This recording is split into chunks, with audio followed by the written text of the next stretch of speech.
The third new raid added in patch 5.4 is perhaps the best normal difficulty raid of the expansion. Players square off against Fatebreaker inside of Eden's Promise, Anamorphosis. Fatebreaker is very reminiscent of Warrior of Light in that he will charge his abilities with elements. This will start with either fire or thunder, but later will also incorporate light. I'll refer to this as Holy to avoid confusion with thunder. Burnished Glory is a standard raid-wide AoE. Fatebreaker likes to spam this quite a bit.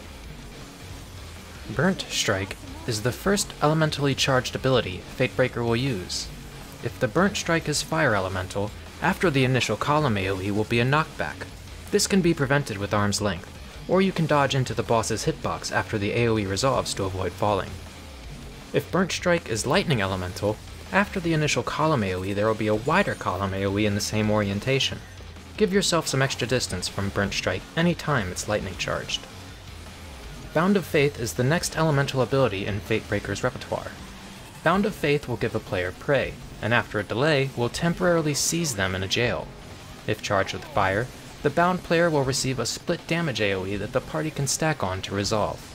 If charged with thunder, the targeted player will simply be given a spicy dot, so healers should be keeping an eye out.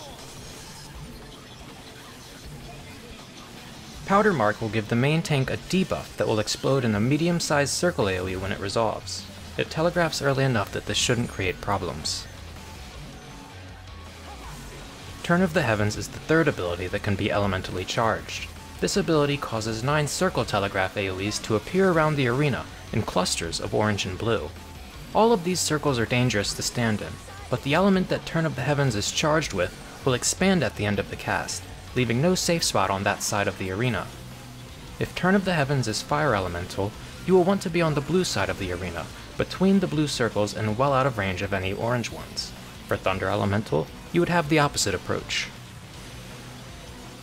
At the end of the Shifting Sky cast, the boss becomes untargetable, and a knockback telegraphs. Like the others, this can be prevented with Surecast and Arm's Length. Following the knockback, the boss's companion appears in the middle of the arena and cleaves the direction he is facing, leaving only a 90-degree safe zone behind it. You have quite a lot of time to move out of this. As the cleave resolves, 2 Fatebreaker's image will appear around the outside of the arena, and each will begin charging a Burnt Strike, one with thunder and one with fire.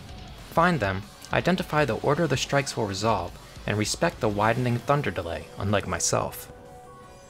When Fatebreaker says, "Let's try something else," he will infuse his blade with light, an element we haven't seen before. I'll be referring to this as Holy. For Burnt Strike, the Holy element will cause circle AoEs to appear under all party members after the column resolves.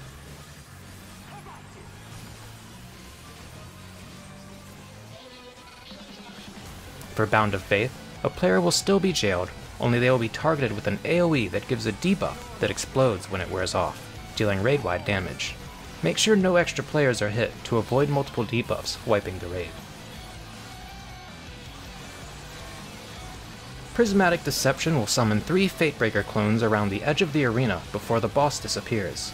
After a delay, the clones will reappear on your aggro list and begin casting. When you see them start to cast Blasting Zone, pop Sprint and start running around the circumference of the arena near the edge.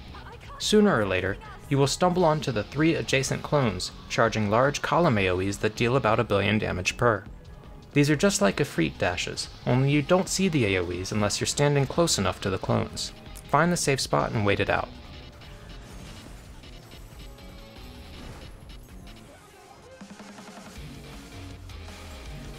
You've seen everything Fatebreaker has to throw at you, now it's simply a matter of execution.